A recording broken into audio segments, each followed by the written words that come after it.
Ya, terima kasih pemirsa karena Anda masih tetap setia bersama kami. Kita kembali ke SMS selanjutnya. Ya, dari 9607. Selamat malam Pak dan Ibu, saya seorang cewek. Saya lagi bingung lihat pacar saya. Dia bilang mau serius dengan saya, tapi kenapa beberapa hari ini dia kurang perhatian? Kalau cuma satu hari itu kalau SMS satu hari itu cuma 2 kali. Saya nggak mengerti kenapa dia begitu, membuat saya menjadi benci dengan sifatnya. Tapi di dalam saya berkata saya mencintai dia. Apa yang harus saya lakukan? Tolong kasih solusinya. Apakah hubungan ini harus sampai di sini atau dilanjutkan? Ya, sebenarnya ukuran cinta seseorang itu mencintai atau tidak itu tidak bisa diukur dengan seberapa banyaknya SMS yang dikirimkan gitu ya dalam satu hari. Karena mungkin bisa jadi pasangan kita juga kan mungkin punya kesibukan lain gitu ya. Itulah gunanya di dalam masa pacaran, karena kan ini masih pacaran ya yang mengirim SMS ya. Itulah gunanya pada saat masa pacaran ini kita mengenal pribadi masing-masing lebih jauh lagi. Jadi nggak ada salahnya kok cari tahu, nggak ada salahnya kok terbuka. Kenapa sih kok SMS-nya cuma sehari 2 kali? Mungkin kalau Anda merasa SMS sehari 2 kali itu kurang begitu ya. Nggak ada salahnya itu dikomunikasikan, dan menurut saya sih terlalu prematur ya, terlalu dini untuk mengambil keputusan apakah hubungan ini harus diakhiri atau tidak hanya karena berdasarkan SMS-nya kok cuma 2 kali gitu dalam satu hari gitu. Tetapi cobalah belajar untuk lebih mengenal lagi begitu. Dan juga menurut saya agak sedikit berlebihan juga kalau kemudian jadi benci dengan pasangan hanya karena pasangan mengirim SMS 2 kali gitu dalam satu hari gitu. Karena menurut saya ya itu silahkan ditanyakan lagi gitu ya ke diri sendiri. Tapi kalau saya jadi Anda gitu ya, saya mencoba memposisikan diri dan saya mencoba bertanya lagi apa yang salah gitu dengan SMS dalam satu hari 2 kali gitu. Mungkin perhatiannya kurang melalui SMS itu. Sebelumnya lebih banyak begitu ya. Ya, tetapi justru itu karena yang kita tidak ketahui apakah ada komunikasi sebelumnya. Mungkin pasangannya tadinya pacarnya begitu ya, tadinya belum bekerja jadi bekerja, bisa jadi kesibukan karena pekerjaan gitu. Justru itu alasannya kenapa SMS-nya berkurang, itulah yang perlu digali, bukan jumlah SMS-nya itu semestinya yang memicu putus atau lanjutnya suatu hubungan. Menurut saya seperti itu. Yang menarik, tanpa Anda sadari, waktu Anda membangun hubungan dengan pasangan Anda berpusatnya pada diri Anda. Iya. Apa yang saya dapat? Masa cuma gini aja sih di SMS sehari 2 kali? Coba Anda memberikan perhatian lebih kepada pasangan Anda memberikan yang lebih baik, maka Anda akan mendapatkan dari pasangan Anda. Itu hukum, istilah saya hukum tabur tuai lah. Anda menabur yang baik, memberikan perhatian yang lebih kepada pasangan, dia akan memberikan juga kepada Anda. Makanya jangan-jangan bukan hanya pasangan Anda kurang perhatian pada Anda pun kurang perhatian. Kenapa? Karena sudah muncul benci, muncul kaki, ya udahlah biarin aja lah. Masa sih harus aku yang SMS terus misalkan begitu. Nah itu paradigma yang salah. Kenapa? Kalau kita membangun hubungan, 2 pasangan itu 2 menjadi 1, saling. Kalau dia nggak hubungi ya Anda hubungilah, tanya ada apa atau gimana kan. Jangan dikit-dikit langsung benci dan marah. Ya. SMS selanjutnya dari 5644. Saya Amel di Batu Besar. Kenapa ya suami saya tuh nggak pernah percaya sama saya? Suami saya selalu percaya sama orang lain. Saya jadi tak suka atas sifat suami saya. Gimana ya caranya biar suami saya tuh percaya sama saya? Ya, kalau sampai suami tidak percaya gitu ya sama istri, itu sebenarnya mungkin bisa digali dari masa lalunya, bagaimana masa lalu suami. Mungkin ada trauma-trauma masa lalu dari suami yang mengakibatkan suami menjadi kehilangan kepercayaan gitu ya. Mungkin akibat dari masa lalunya suami pernah disakiti, mungkin oleh orang tuanya bisa jadi, atau oleh pasangannya dulu, oleh pacarnya dulu begitu ya.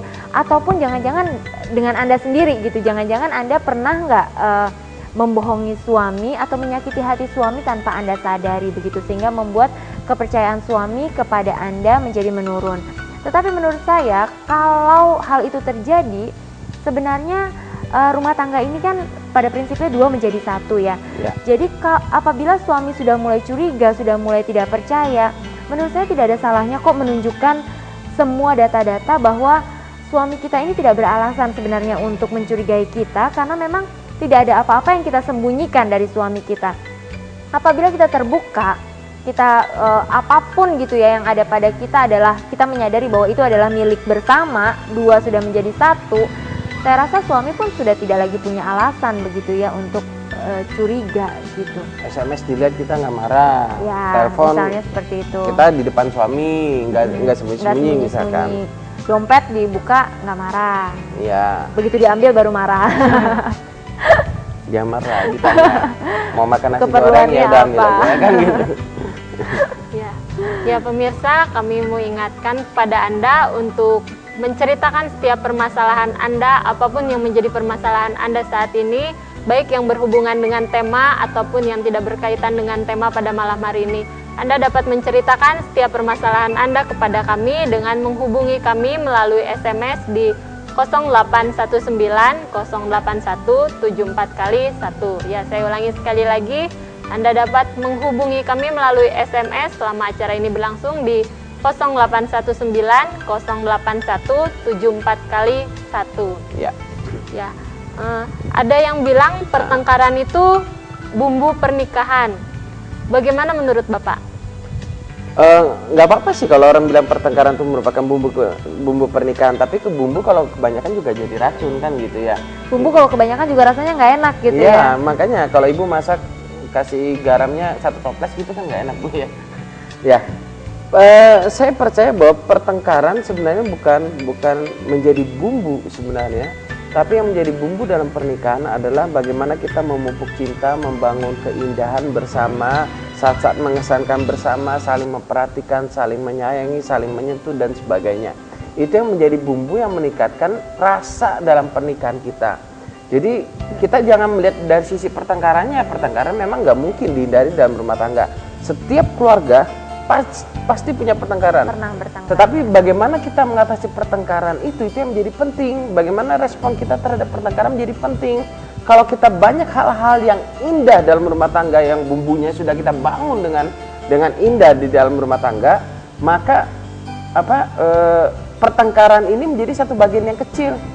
Sehingga waktu kita bertengkar kita berpikir, segala sesuatunya sudah aku bangun indah, masa hanya karena sesuatu yang sangat sederhana, mungkin karena uang belanja saja atau karena istri saya pakai BB lalu dia sering BB-an, aku marah dan mau minta cerai misalkan seperti gitu. Kan itu menjadi sesuatu yang nggak logis. Kenapa? Karena banyak keindahan yang sudah dibangun. Ya, kita kembali ke SMS dari 6956. Selamat malam, saya Yudi di Jodoh. Bagaimana saya punya cewek, tapi cewek saya tuh selalu bilang sibuk kerja. Saya kan juga kerja, tapi tidak sesibuk itu. Kita jadi jarang ketemu. Nah, bagaimana? Ya, yang punya alasan sibuk kerja. Sibuk kerja. Ya, sebenarnya dalam membangun hubungan itu perlu disepakati bersama ya, apa yang menjadi prioritas dari hubungan itu. Ya. Tetapi kalau menurut saya prioritas yang terbaik adalah nomor 1 itu Tuhan, harus mengutamakan Tuhan di atas hubungan itu. Dan yang kedua semestinya pasangan, hubungan dengan pasangan. Dan yang ketiga baru mencari nafkah. Karena apa sih mencari nafkah, tujuannya untuk apa sih? Kan untuk membahagiakan pasangan juga gitu. Jangan sampai pada akhirnya sibuk bekerja, pasangan hanya dipuaskan dengan uang saja gitu. Karena bukan itu sebenarnya yang dibutuhkan oleh setiap kita gitu ya. Setiap kita bukan membutuhkan itu, tapi kita membutuhkan cinta yang sebenarnya begitu. Ya. Kesalahan prioritas bisa menghancurkan rumah tangga. Betul sekali. Kesalahan prioritas bisa membuat rumah tangga itu menjadi sangat bermasalah. Ya.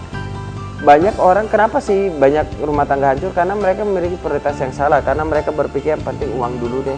Ada uang maka semuanya bisa diatasi, maka kebahagiaan akan datang. Enggak. Saya katakan bahwa bukan uang yang bisa membuat kita bahagia. Memang uang salah satu alat yang bisa dipakai untuk membantu, mempermudah. Misalkan saya mau ngajak istri saya jalan, kalau nggak ada uang kan nggak bisa juga, kan gitu. Itu cuma salah satu alat. Tapi jalan-jalan kan nggak harus yang mahal, nggak harus ke Hong Kong, ke Amerika. Jalan-jalan kan jalan di pantai berdua, apalagi Batam banyak pantai, sambil ngobrol, sekali-kali duduk di bawah pohon kelapa gitu. Sampai jatuh kelapanya.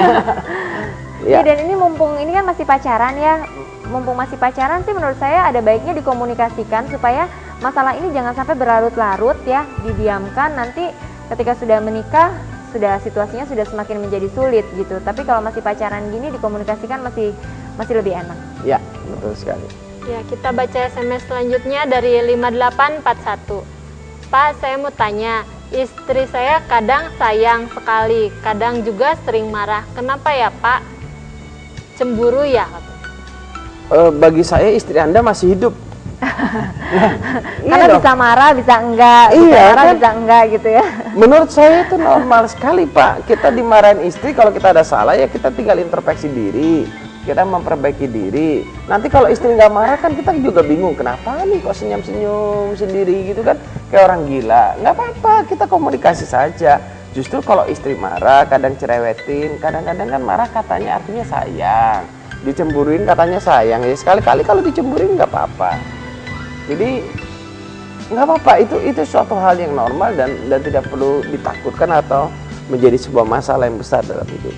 Justru yang aneh itu kalau marah terus atau kalau adem ayem terus nggak ada apa-apa gitu. Betul. Ya. Kayak itu malah justru kenapa gitu, ada perasaan nggak sebenarnya?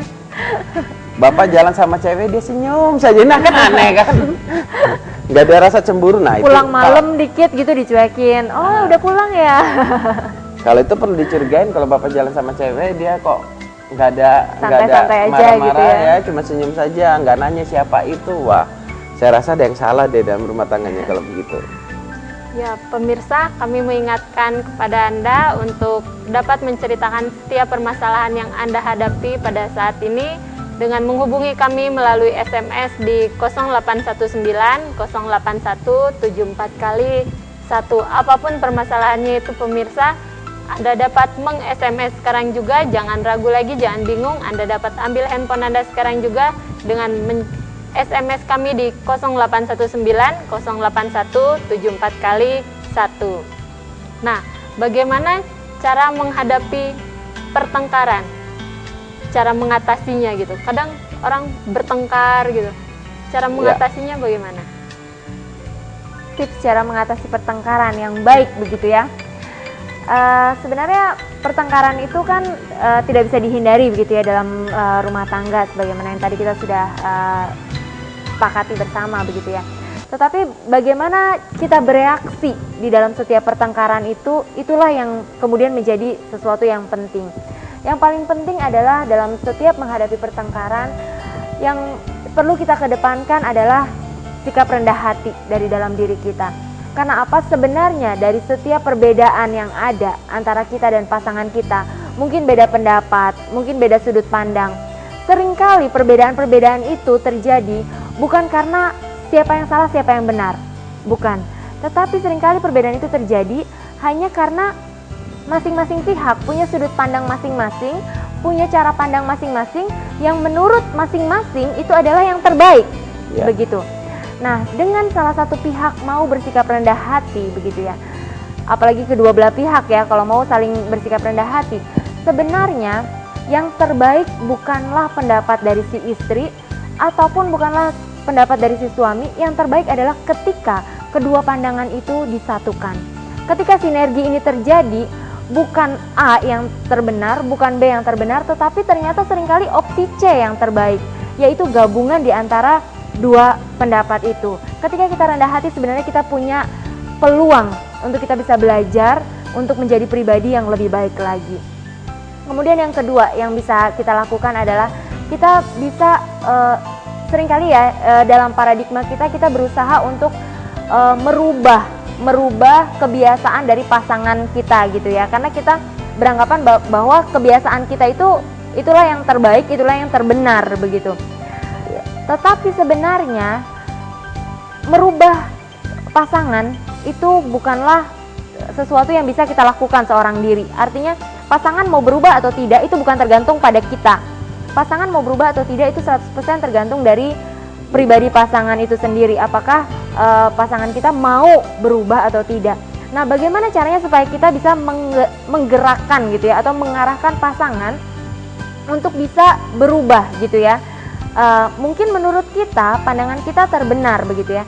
Nah, cobalah sampaikan apabila pandangan kita itu yang terbaik menurut kita, cobalah sampaikan pandangan kita itu dengan cara yang lembut, dengan cara yang baik, dengan cara yang sopan, dengan tetap menghargai pendapat dari pasangan kita.